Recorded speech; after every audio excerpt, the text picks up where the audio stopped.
Chers amis, bonjour et merci de votre fidélité à Télématongué, une émission qui vous ressemble et qui ne cesse d'évoluer grâce à vos nombreuses remarques. Je me trouve actuellement en compagnie de mon camarade de jeu, Alain Oussoumba, bonjour. Bonjour Chouna. Tu vas rebondir tout au long de l'émission en ce qui concerne l'actualité et le divertissement aussi, une édition qui vous réserve bien des surprises. La culture béninoise s'offre au grand public parce que cet automne, c'est l'occasion du coup d'envoi d'Alafia 2004 ou la découverte du patrimoine artistique et culturel béninois en Wallonie et à Bruxelles. Il y en a pour tous les goûts, c'est un véritable melting pot d'expression que nous allons découvrir maintenant par ce zoom d'une exposition photographique. Un reportage de Christian Boulanza. Il y a deux expositions combinées ici. Il y a la vie quotidienne et il y a les tatouages et scarifications du Bénin. La vie quotidienne, c'est vrai, c'est des images exotiques pour l'Européen. C'est le quotidien chez moi, comme le titre le dit. Mais il y a beaucoup de négation dans ces images-là. Dans le prolongement de ces festivités d'Alafia, que je vous rappelle qui n'est pas seulement une exposition photographique, qui est également des illustrations, les arts de la rue, du théâtre, j'ai le plaisir de vous annoncer que nous vous offrons 2 fois 10 places, donc 20 places, pour assister à un spectacle à Tour et Taxi, 11 rue Picard, de musique et danse traditionnelle et également des arts de la rue. Contactez-nous à l'adresse suivante, lesamisdowechi@hotmail.com et au numéro de téléphone qui va s'afficher sur votre écran, le 02 648 85 95. Les premiers d'entre vous qui nous appelleront seront les heureux gagnants de ces places. Faites vite. Alain, dis-nous tout. Où va-t-on maintenant? On va en Afrique? On reste à Bruxelles? Eh bien Chouna, nous le rendons directement en Afrique centrale, en République démocratique du Congo, où il y a 1 an déjà, la guerre sévissait dans la ville de Kisangani. 2 pays voisins, le Rwanda et l'Ouganda, s'y affrontaient. Notre équipe s'est rendue sur place il y a quelques jours. Nous avons pu constater de graves dégâts matériels et une population très affaiblie. C'est un reportage de Cyprien Wechi. Kisangani conserve les séquelles des batailles qui ont opposé les armées rwandaises et ougandaises. Après le retour au calme, la population bouyomaise témoigne de son quotidien. Comme vous le voyez, toutes nos maisons sont criblées de balles. On a perdu nos maris et tous nos effets personnels, nos enfants, tous nos biens. Il y a eu beaucoup de morts. Nous sommes vraiment dans la souffrance. Nos maisons sointent. Nous dormons dans des conditions difficiles.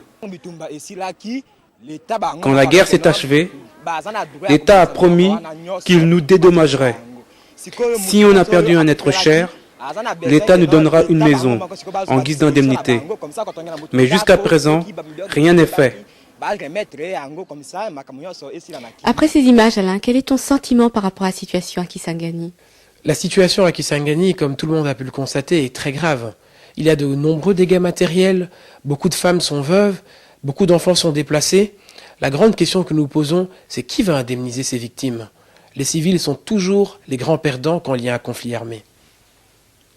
Oui, la question posée, celle du préjudice aux familles de Kisangani, parce que Kisangani, le spectacle auquel on assiste aujourd'hui, c'est des murs aux impacts de balles, c'est des enfants qui dorment à la belle étoile, si on peut parler de belle étoile dans ce genre de circonstances, sans compter qu'à Kisangani, l'on sait que le climat est équatorial et qu'il pleut pendant toute l'année, alors imaginez de vivre dans ces conditions avec les murs qui sointent, c'est un véritable problème. Alors nous allons tout de suite nous connecter avec Kito Isimba, qui est notre reporter, qui est allé se renseigner quant à la situation et quant aux réparations qui pourraient être octroyées aux familles des victimes de la guerre à Kisangani. Oui, en effet, Chouna, les dommages sont importants. Pour rappel, ils sont dus à la guerre qui a eu lieu entre l'armée ougandaise et l'armée rwandaise sur le sol congolais. Maintenant, quant à savoir si les habitants de Kisangani peuvent obtenir des réparations, c'est une question à laquelle il est difficile de répondre car elle relève du droit international et surtout c'est le flou en ce qui concerne les instances à saisir. Alors je suis à l'ULB afin de poser cette même question à un expert qui lui pourra nous apporter quelques explications. Oui, c'est tout à fait imaginable, du moins sur le plan théorique. Normalement, lorsqu'il y existe un conflit entre deux États et que des personnes sont des victimes de ce conflit, et qu'il y a des torts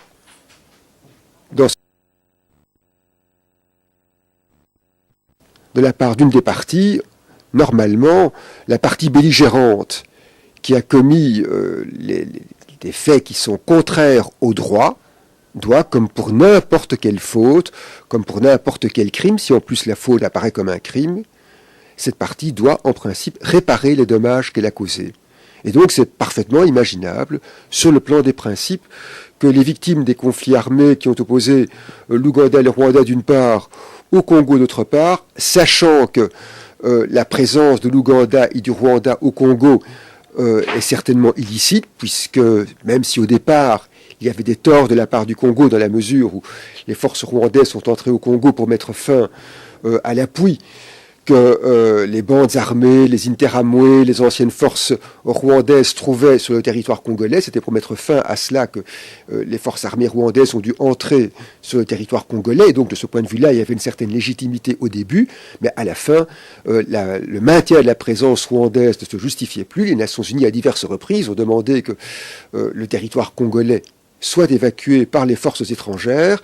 Et en refusant de se soumettre aux décisions des Nations Unies de se retirer, les forces étrangères qui sont restées sur ce territoire et qui ont continué à mener les combats ont effectivement causé un certain nombre de dommages, dont des personnes privées, pas seulement le Congo, mais des particuliers ont également été victimes, et théoriquement, ils peuvent en demander réparation.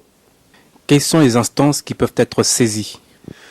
Hélas, les instances ne sont pas extrêmement nombreuses.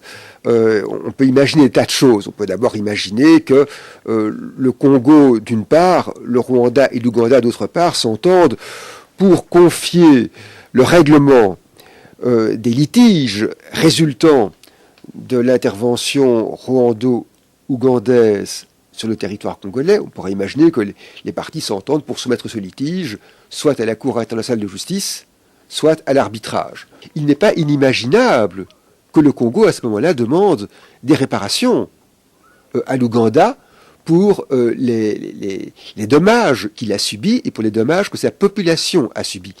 Du côté du Rwanda, c'est plus difficile.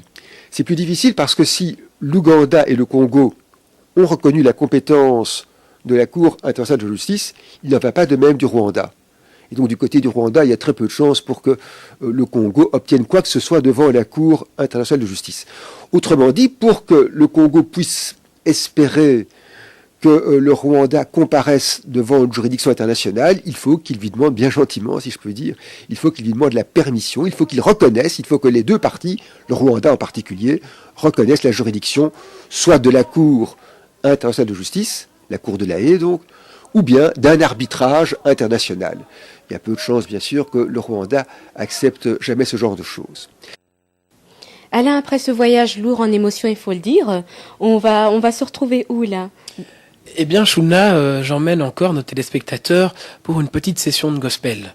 De nos jours, les sociétés occidentales sont très laïcisées, alors nous nous sommes posé la question, qu'est-ce qui pouvait encore amener les gens vers Dieu ou alors vers une quelconque forme de spiritualité ?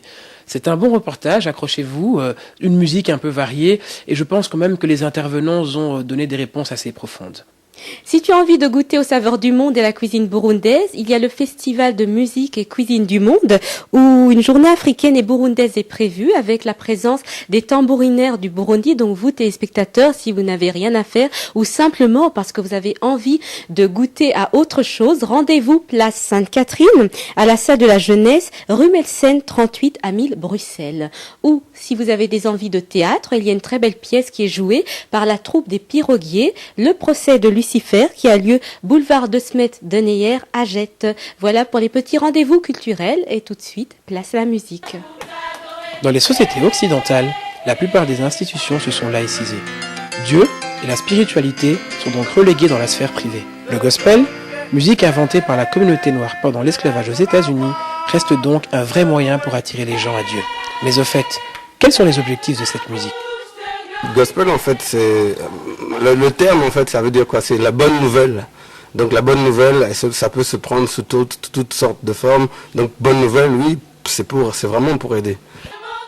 De plus, faire partie d'une chorale suppose que l'on dispose d'une belle voix, surtout pour le gospel. Alors, faut-il avoir suivi des cours de chant pour y rentrer ?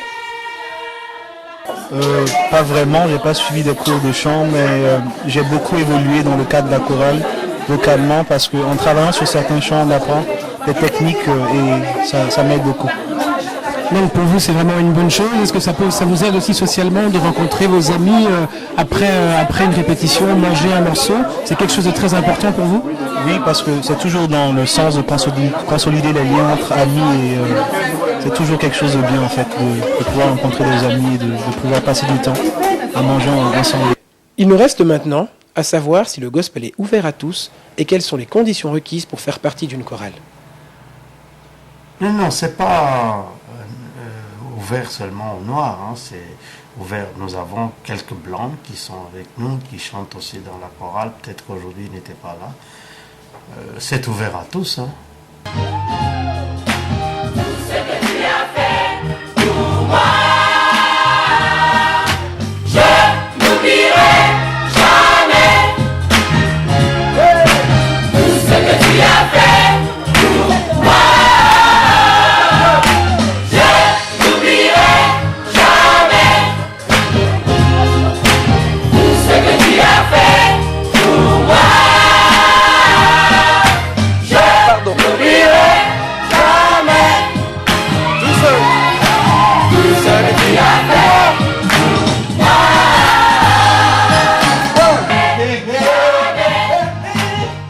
Second, we out there.